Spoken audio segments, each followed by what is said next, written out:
Saudações pessoal, Giulio Antoniolo. Vocês já se imaginaram como apreciadores do bushcraft conhecendo a forma que os povos primitivos faziam sabão, utilizando muito poucos recursos que eles obtinham facilmente? E se você é um sobrevivencialista, você já se imaginou estar preparado para o eventual cenário aí de disruptura total econômica e social e que você não consiga mais comprar sabão e sabonete e venha ter que depender de uma forma muito antiga para poder dar conta da limpeza e fazer no seu próprio sabão? Bom, se vocês querem saber então como que funciona esse sabão artesanal caseiro, assistam o vídeo porque eu vou falar sobre isso aqui agora. Não se sabe ao certo como e quando foi que surgiu o sabão pela primeira vez, considerando que tudo que você precisa é um pouco de gordura de animal de caça, por exemplo, cinza de uma fogueira, que era padrão em qualquer acampamento, qualquer local que a humanidade tivesse aí, principalmente no passado, e água de chuva ou qualquer outra água por perto. Nessa mistura aí acabava se produzindo o sabão e isso poderia ter ocorrido em diversos momentos, em diversos locais da humanidade. Agora, o que a gente sabe com certeza é que já existe o registro lá dos povos mesopotâmicos e a gente tem vasos babilônicos aí com resíduos de sabão que datam mais ou menos de 2800 antes de Cristo e também tábuas babilônicas aí com uma receita de fazer sabão mais ou menos aí datada cerca de 2200 anos antes de Cristo. A gente sabe também que outros povos estavam produzindo sabão em diversas outras culturas. Os povos muçulmanos, por exemplo, faziam sabão utilizando o óleo vegetal, o azeite de oliva. Então, certamente devia dar uma qualidade diferente para o sabão. Na Idade Média também ele foi bastante comum aí com a produção, inclusive artesanal, porque era uma coisa fácil de se fazer e as populações mesmo pobres poderiam produzir sabão. A frequência do banho poderia variar de tempos em tempos, mas se tomava banho, se utilizava sabão para a indústria têxtil e também para poder limpar o corpo a partir de um certo momento. Depois apareceram as guildas produtoras e fabricantes de sabão aí na Itália e na Europa, em que a qualidade do produto se tornou muito alta e a partir daí ele começou a ficar mais sofisticado, com aromas e fragrâncias sendo acrescentadas, o que distanciaram muito daquele produto antigo e artesanal, feito só com gordura de animal e cinza e água. E já agora, recentemente, a gente tem inúmeras variações da produção de sabão e detergente que vão usar aí outros ingredientes, a maioria deles aí derivados do petróleo e que possibilitaram uma criação absurda e gigantesca aí de produtos e derivados criados para poder ser usados com limpeza e higiene humana. Ó, o sabão de coada, né, esse sabão caseiro aí que a gente faz, ele vai ter inúmeras propriedades terapêuticas. Ele vai funcionar como anti-inflamatório, porque ele vai reduzir a inflamação, ele é antisséptico, ele também ajuda na cicatrização da pele e vai aliviar coceiras e irritações na pele. Aí ele trata a seborreia e outras doenças do couro cabeludo, ele trata brotoejas, feridas, dermatites, enfim, você tem vários usos medicinais do sabão de cinza, sabão de coada.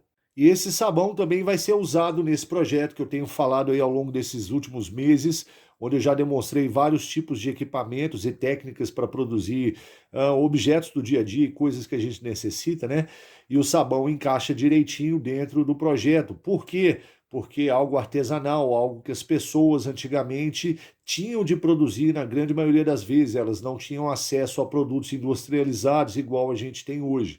Então isso dialoga muito bem com a proposta do projeto e abre novamente, eu torno a falar aqui nesse vídeo, aquele parênteses para tanto praticantes do bushcraft quanto sobrevivencialistas, porque os praticantes do bushcraft vão entender, vão aprender como que é que as pessoas antigamente faziam as coisas, né? Com qual tecnologia elas usavam, o que elas dispunham aí para produzir essas coisas que eram essenciais para a higiene, para a saúde aí humana ao longo de todo esse tempo. E também para os sobrevivencialistas e preparadores que querem ter uma autonomia em relação aos produtos industrializados. E esse tipo de sabão é o mais básico possível.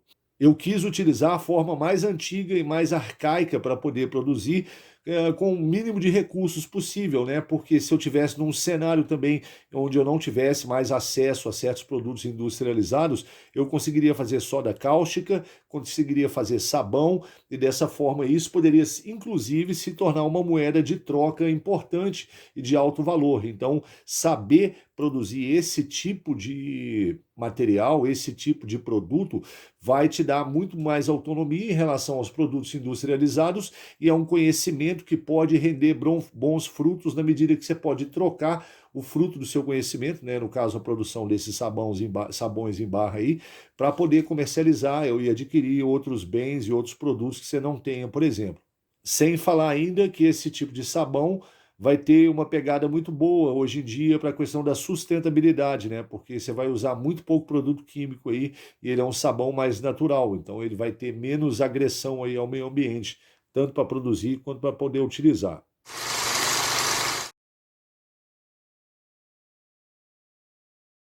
A cinza é uma parte muito importante do processo, porque é lá que estão os minerais e todos os elementos químicos que vão criar a nossa água de coada.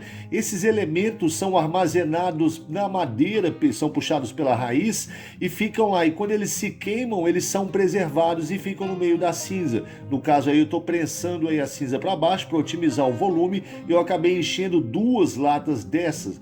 No final do processo, toda essa cinza, depois de usada, vai ser devolvida para a terra para ser usada como adubo.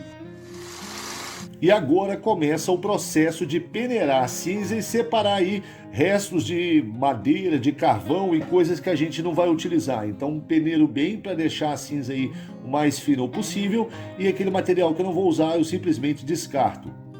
Eu vou repetindo essa operação várias vezes até encher esse recipiente, como vocês estão vendo aí, com volume de 1,5 lata. Dessas 2 latas eu usei só 1,5 lata para poder encher esse recipiente que teve a cinza comprimida para poder ficar bem compactado e eu vou deixar esse material curtindo com a água aí durante uns 8, 10 dias depois. E agora começa o processo de obtenção de água de coada. Eu peguei essa garrafa de água, retirei a parte de cima dela e compactei aquela cinza que já tinha ficado curtido lá por 8 dias dentro dessa garrafa que tem um fundo todo furado. O fundo dela é bastante furado para a água poder pingar aí para dentro e já igual vocês estão vendo, e ela vai sendo armazenada aí dentro desse balde. Nesse caso já tem uns 2 dedos. Eu vou enchendo com água aí em cima no topo, eu deixo mais ou menos uns 4 dedos aí da borda para baixo para poder encher com água e essa água vai passando, lavando toda a química e caindo dentro do balde. Eu tenho a minha água de coada. Aqui agora é o processo de armazenamento da água que foi retirada aí da cinza, que ficou curtindo por aproximadamente 8 dias. Vocês estão vendo que é uma água bastante escura, quer dizer que a alcalinidade dela está muito forte. Isso aí é como se fosse uma soda cáustica diluída em água, a concentração dela está muito alta. Agora é só fechar e armazenar, eu já tenho uma solução de água de coada muito forte. E aqui é onde começa a mágica de fato. Para essa receita eu estou usando aproximadamente 180 ml de óleo de fritura que eu armazenei. E agora eu vou adicionar parte da solução de água de coada. Vocês estão vendo que ela já começa a reagir ali com a gordura, mudando a cor dela. Vai ficar esse creme bem claro, né? A gente já começa a dar uma misturada aí, porque a parte do processo agora é ficar misturando isso aí. Eu gastei 6 horas e meia para poder obter o meu sabão, porque eu usei uma solução muito forte. Mas ficar mexendo isso aí no fogo e controlando a temperatura e a chama e a altura, a fervura, é um processo que você vai ter que ficar bastante tempo. Nesse caso eu estou tirando um pouco das folhas que caíram lá dentro. Lembrando que no caso eu estou usando uma fogueira a céu aberto com bastante lenha, bastante calor. E a massa já começa a ficar mais consistente, mais firme. Eu já poderia ter parado aí, mas eu acabei acrescentando mais água de coada e foi um pouco mais do que eu precisava. Eu usei no total 2,5 litros, sendo que 2 litros teriam feito o trabalho. Vocês estão vendo que já está começando a formar a massa e a mistura já está ficando mais homogênea. Era exatamente isso que eu queria, quando já não tem mais separação da solução e da gordura. Então eu deixei isso aí no fogo durante mais tempo e continuei mexendo. Nesse momento a gente já tem que ter mais atenção para não queimar o fundo, né, da mistura e não agarrar, mas o processo é longo e requer paciência mesmo. Então vocês estão vendo que eu sempre mexendo ali no fundo, principalmente nessa parte, né, do experimento, quando o sabão já está formando essa massa homogênea. Vocês estão vendo que já está ficando bem mais consistente, está parecendo já um doce basicamente. E aí a água já está quase que secando completamente, né? Tá ficando só a massa mesmo. E a gente já vê aí que ela alcançou a consistência de um mingau de aveia. Tá bem consistente, parece mesmo a textura de um mingau de aveia. E a gente continua secando a água lá dentro. E finalmente o que a gente tem aqui é a massa do sabão. Ela ficou bastante consistente. Eu estou juntando ela aí agora já para começar a ver o volume total que eu consegui. E agora é só moldar na medida que ela esfria, né? Precisei esperar ela esfriar um pouco para começar a moldar e fazer aí os tamanhos das barras que eu vou poder utilizar. Vocês estão vendo que eu coloquei aí dentro desses potes aí com as folhas, né? Para poder proteger um pouco ali do calor. E daqui a pouco a gente vai ver como que ficou o resultado aí da nossa barra de sabão. E o nosso teste começa quando eu pego uma esponja nova, seca, e vou molhá-la e começar a esfregar o sabão nela para ver quanto de espuma vai dar. Nesse começo ainda não está dando muito porque a esponja está bastante seca, mas eu vou aumentando a quantidade aí de sabão nela e assim que eu molhar a esponja, a gente já vai conseguir ver uma quantidade de sabão boa. Daí para frente vocês já vão ver que ela vai estar espumando bastante e basicamente só com essa quantidade de sabão que eu coloquei nela, eu vou dar conta de limpar tanto essa colher, né, a espátula, quanto a panela em si, sem precisar trocar de novo, sem precisar passar mais sabão na esponja. Eu consigo limpar tudo e de uma maneira muito eficiente. Eu fiquei surpreso com a quantidade de espuma que ela forneceu e uma espuma e um sabão que teria dado para limpar mais vasilhames aí, caso eu tivesse mais, porque sobrou bastante ainda. Como vocês estão vendo, ficou tudo bastante limpo, consegui retirar toda a gordura, toda a comida que estava presa ali e diria que passou no teste. E tá aí o nosso sabão de água de coada. E eu pretendo continuar as minhas experiências na produção de sabão. Essa é a segunda vez que eu faço. A primeira vez deu certo, eu consegui o sabão na primeira vez, mas tanto a textura quanto a consistência dele ficou muito aquém do que eu queria, de um resultado aceitável, porque eu cometi vários erros lá, na verdade, eu sabia que tinha uma chance de dar errado. Então eu resolvi registrar e documentar dessa vez utilizando a forma mais tradicional, mais clássica e mais demorada também, para conseguir um sabão da maneira mais eficiente possível. E eu estou bastante satisfeito com o resultado. Os próximos vídeos, as próximas experiências vão ser documentadas posteriormente, né, em outro momento, mas por esse vídeo vocês já conseguem ter uma boa noção de como que a galera fazia sabão em barra aí antigamente, utilizando a forma mais tradicional, que é o que foi mostrado aqui.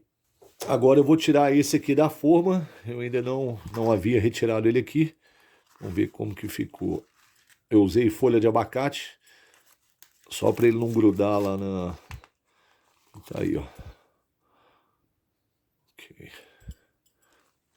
O aspecto e a consistência lembram quibe, né, por causa da granulação, mas depois que você começa a usar, ele fica com esse aspecto aqui, ó, mais macio e mais homogêneo, né?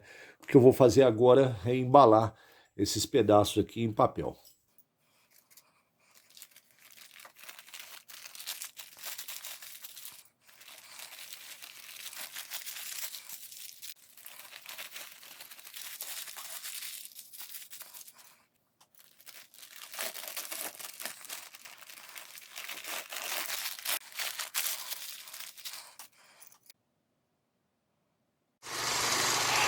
Eu gostaria de saber a opinião de vocês aqui agora, se vocês já conheciam essa forma antiga de fazer sabão, ou se vocês já testaram, já fizeram a experiência, ou mesmo têm o costume de produzir sabão artesanalmente aí em casa. Deixa aí embaixo então nos comentários o que vocês acharam desse vídeo e a opinião de vocês. E claro, se vocês curtiram esse vídeo, por favor, cliquem aí embaixo agora no botão de gostei, se inscrevam no nosso canal e façam parte do nosso clube de membros, para vocês poderem ter uma interação mais próxima comigo. E não deixem de conhecer os produtos da linha Mestre do Mato. Nós temos diversos produtos aí, como facas e canivetes, que foram feitos e pensados, desenvolvidos com qualidade internacional, para aquelas pessoas que querem instrumentos brasileiros feitos aqui no país com qualidade e para poder utilizar no mato com segurança. Os links para vocês adquirirem esses produtos estão todos aqui embaixo na descrição do vídeo. Esse aqui foi o Juliano Toniolo e a gente se vê no mato, minha gente. Um grande abraço.